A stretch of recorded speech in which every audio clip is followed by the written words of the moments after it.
consciousness doesn't die. The avatar dies. You see, in a virtual reality, your body is a computed avatar. And that computation has to occur someplace else, or in someplace other than here, someplace not physical. If this is a virtual reality, not only is the computer and your consciousness non-physical to you, which means this idea about your brain creates consciousness is wrong, which means you as a consciousness are immortal, but it also means that you have a purpose. So you have these different reality frames. When you die, you go into a reality frame that's not the same as the dreaming. It's not the same as really the out of body. It's not really what you think it is. It's just part of a reality frame that helps you make this transition to a bigger picture.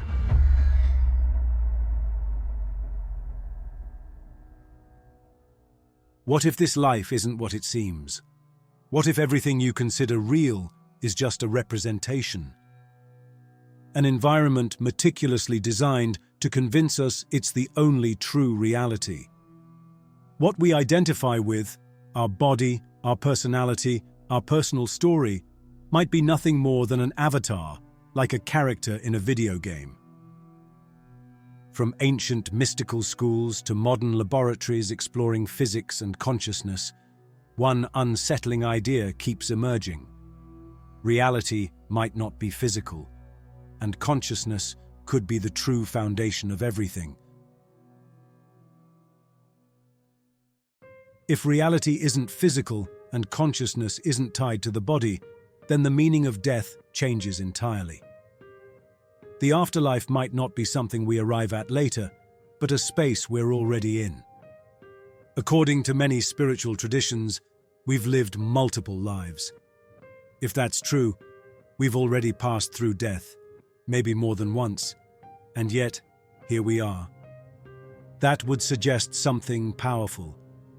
This world, this moment, this very experience is the afterlife. We're not waiting to reach it. We're in it now. What we call life may simply be a continuation of consciousness beyond the body, a symbolic stage, a learning cycle designed to help us understand what we truly are. This simulation reveals itself through synchronicities, repetitions, déjà vu, familiar patterns playing out in new scenarios, but always with the same underlying lessons. These are not coincidences. They're part of the system, part of the mechanism that guides our evolution. So the real question is no longer what happens after we die, but what we choose to do, knowing we're already on the other side. If this is the afterlife, then awakening doesn't come with death. It comes with awareness. Transcendence isn't something to reach. It's something we decide, here and now, while the game is still unfolding. But to understand this with clarity, we need more than ideas. We need a model that brings science and experience together. That's where a key figure enters. Someone who crossed the threshold and set out to chart it with the mind of a physicist, Thomas Campbell. The physicist who crossed the threshold. Thomas Campbell is not a guru or a traditional mystic. He's a physicist, a mathematician, and has worked on defense and aerospace projects for NASA and other scientific institutions. However, his life took an unexpected turn in the 1970s when he joined a team studying something science still couldn't explain: the ability to leave the body and travel through other dimensions. It was there that he met Robert Monroe, a pioneer in consciousness exploration and creator of hemisync technology, based on binaural sounds capable of altering mental states and accessing non-physical dimensions. Campbell wasn't just a witness to these experiences, he became an active participant, and it was then that he asked a question that would shape the rest of his life. What is reality, really? That search led him to develop a radical theory that brings together physics, cosmology, consciousness, and spirituality. He called it my big toe, meaning my big theory of everything. The Monroe Institute, Science at the Edge of the Invisible. The Monroe Institute was founded by Robert Allen Monroe, a media executive who, after spontaneously experiencing what he later described as out-of-body journeys, dedicated his life to studying non-ordinary states of consciousness. What began as a personal curiosity turned into an unprecedented laboratory for mental exploration. But Monroe didn't work alone. He gathered a small group of scientists to bring rigor to his investigations. Among them was Thomas Campbell. Campbell, still young, joined the team as a physicist and programmer. His mission: to design computer models that could correlate participants' subjective reports with measurable data, brainwave frequencies, physiological responses, and repeating patterns in altered states of consciousness. For years, he participated in many deep exploration sessions using Monroe's binaural sounds called hemi-sync. What he discovered there challenged all his mental models. Consciousness seemed to have access to other realities or dimensions just as real as our own, to interact with external intelligences, and to receive information beyond the limits of the body and time. This led him to form a daring hypothesis. What if everything we consider physical reality is nothing more than a simulation controlled by a system of consciousness? My big toe, a theory to explain everything. Years after his experiences at the Monroe Institute, Thomas Campbell gave shape to a bold theory, a theory of everything. But not a theory limited to explaining physics or subatomic particles. Rather, a theory capable of integrating science, consciousness, and the ultimate nature of reality. He called my big theory of everything. In it, Campbell proposes something radical. Reality is not physical, it's virtual. What we experience as matter, space, or time is merely an interface, a simulation created and sustained by a larger system of consciousness. We are not in the body.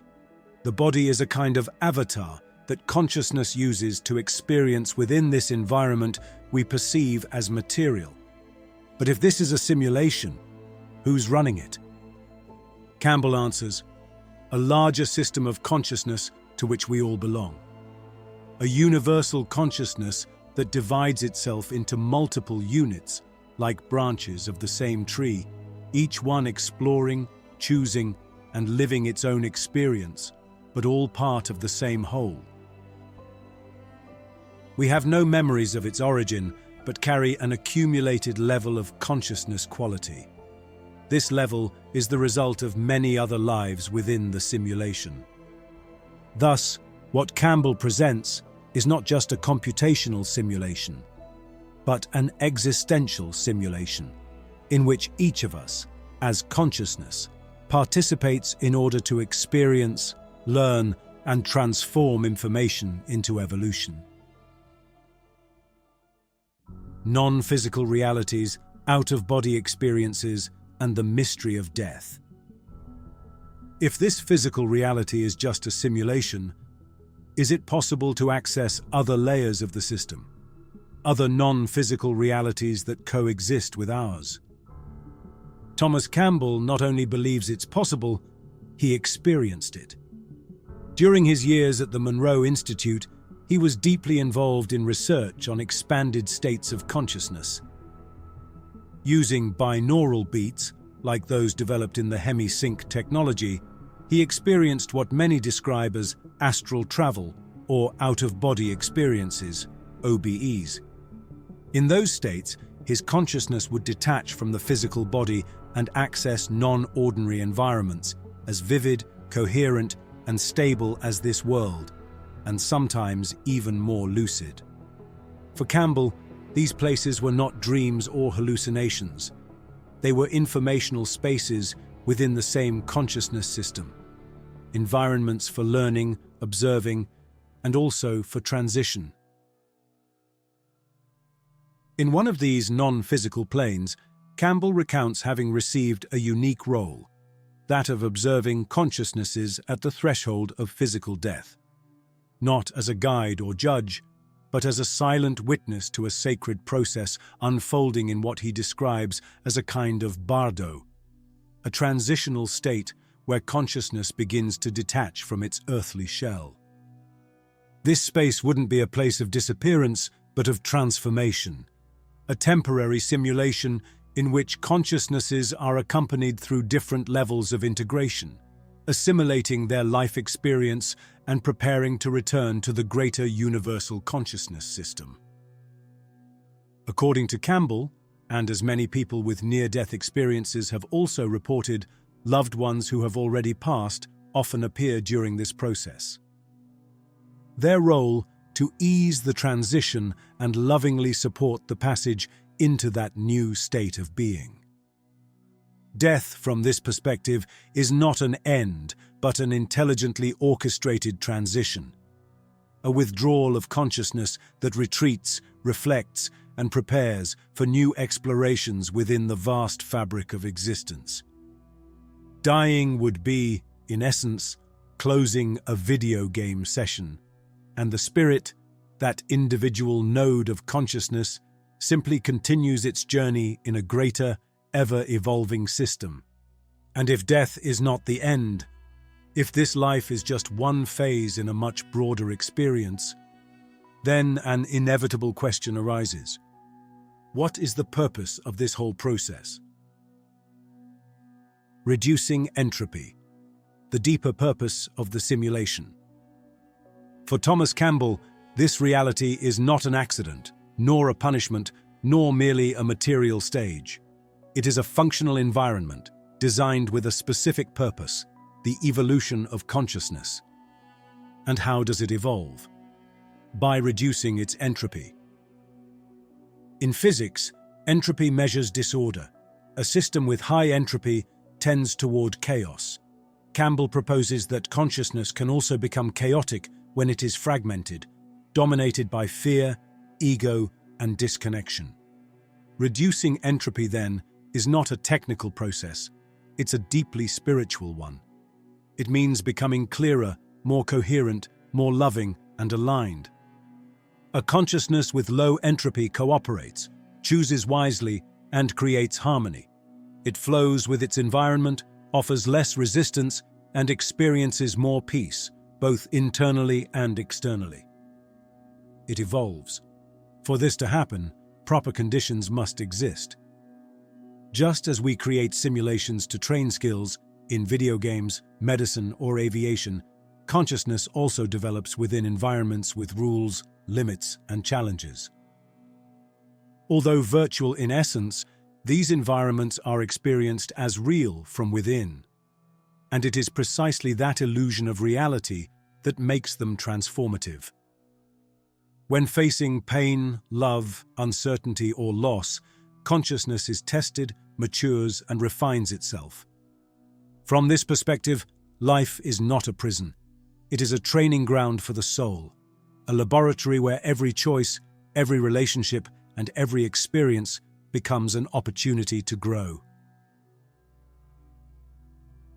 A trap or a school? Not all spiritual traditions agree with this idea.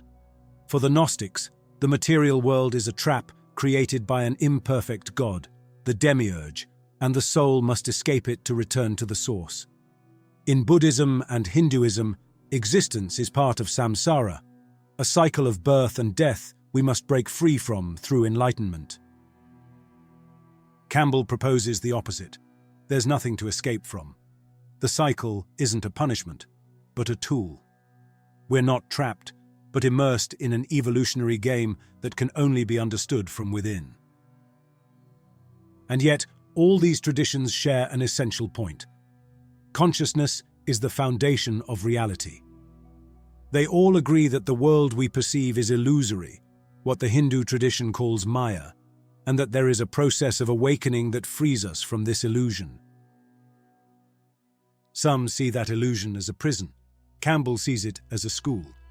From his perspective, the whole, whether you call it God, the All, or the Source, splits itself into millions of conscious units to experience existence from every possible angle.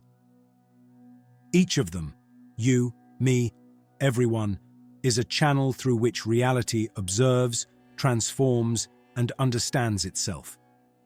In this model, death is not an end, but a change of state. Consciousness is not destroyed, it is simply reorganized to continue evolving. Perhaps our true purpose is to be vehicles of the whole, channels through which the universe experiences, learns, and grows. And maybe all these visions, from the Gnostics to Campbell, are pointing toward the same truth, expressed in different languages, that awakening is key. Whether to flee from the demiurge, escape samsara, or reduce entropy, the path is the same: to elevate the quality of our consciousness through knowledge, experience, and inner work. What matters is keeping an open mind, not seeing these ideas as dogmas, but as maps that can guide us. And if this life is, as Campbell suggests, a school for the soul, then the big question is, how do we learn to navigate this simulation with greater awareness? What signs or tools does it offer to guide us through this process? Synchronicities and Signs, the language of the simulation. Have you ever felt like the universe is speaking to you? A chance encounter that changes your day, a number that keeps showing up, a dream that seems to predict something that later happens. What if these aren't just coincidences, but messages from the simulation you're immersed in? For Thomas Campbell, reality isn't a static stage. It's a dynamic system, like a video game that adapts to your choices.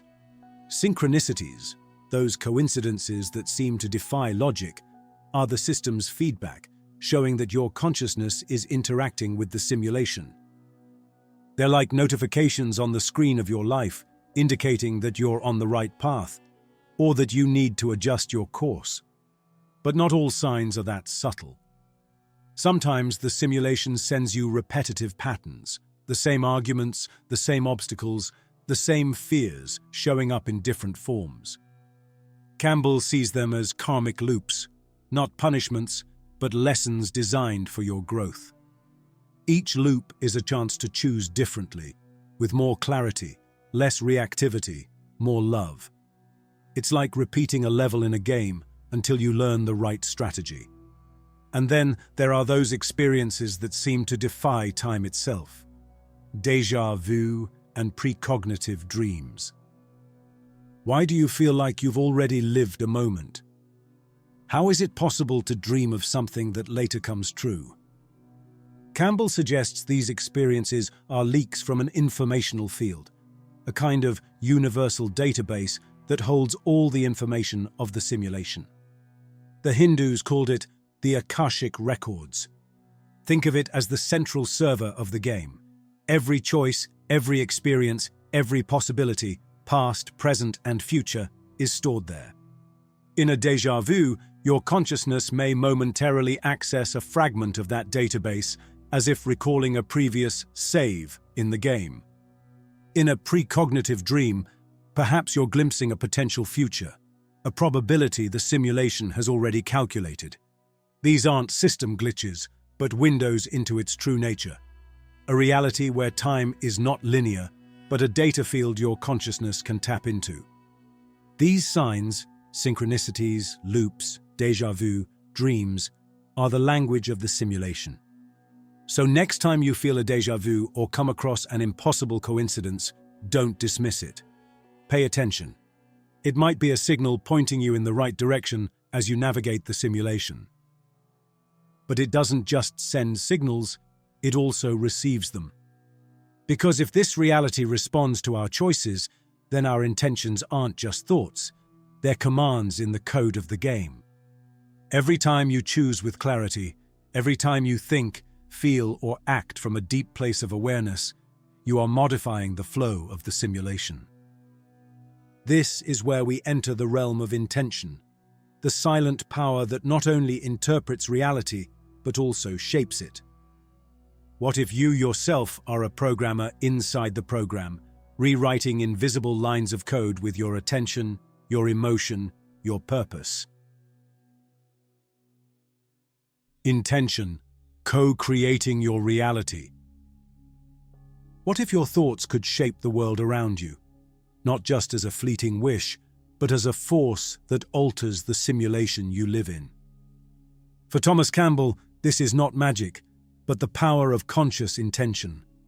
In My Big Toe, Campbell explains that we are co-creators of this virtual reality. We don't just observe the game, we program it with every choice, every interaction, every intention. But not all intentions carry the same weight. A shallow desire, like tossing a coin into a well, is weak. True intention is born from the core of your being, a place of clarity charged with emotion and purpose. This intention has real impact because it changes future probabilities within the simulation. A classic example is the placebo effect.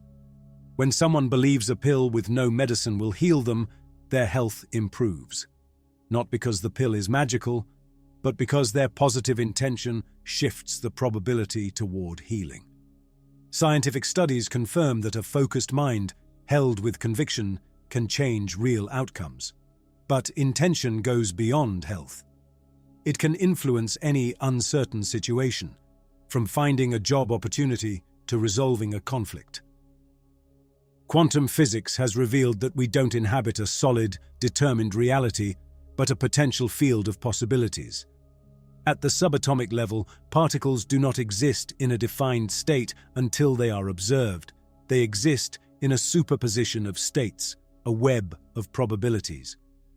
It is speculated that consciousness, the act of observing the outcome, focusing attention, is what collapses that cloud of potentials into a concrete reality. Applied to everyday life, this means our decisions, thoughts, and intentions can influence which of all possibilities manifests. We don't control all the game's factors, Campbell says, but we can tip the scales towards certain outcomes. Thomas Campbell explains that this co-creation with the simulation happens on 3 levels. Interpretation. Every event is neutral, but how you see it defines it. If you interpret rejection as failure, your reality becomes heavy.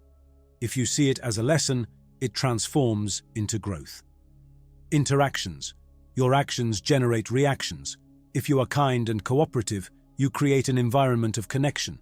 If you are selfish or critical, you build barriers. Like in a multiplayer game, your behavior shapes the world others reflect back to you.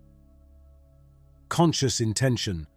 By focusing your mind from an authentic place, free from fear and limiting beliefs, you can influence what is to come. It's like programming the simulation's code, adjusting the script of your experience. However, there are limits. You can't change the simulation's rules, like making a rock roll uphill, or force others' choices, but you can transform your personal reality by eliminating internal noise. Campbell insists fear, ego, and rigid beliefs block your co-creative ability. Meditating, quieting the mind, and connecting with your essence lets you focus your intention with power. And here's the most fascinating part. You don't co-create just for yourself. As interconnected consciousnesses in a network, your intentions affect others. An act of kindness, a brave choice, not only changes your own game, but sends waves through the system, inspiring others to evolve. Changing yourself, Campbell says, is the greatest contribution you can make to the world. So, how do you want to co-create your reality? Choose consciously, and you'll discover that you're not just playing the game, you're designing it.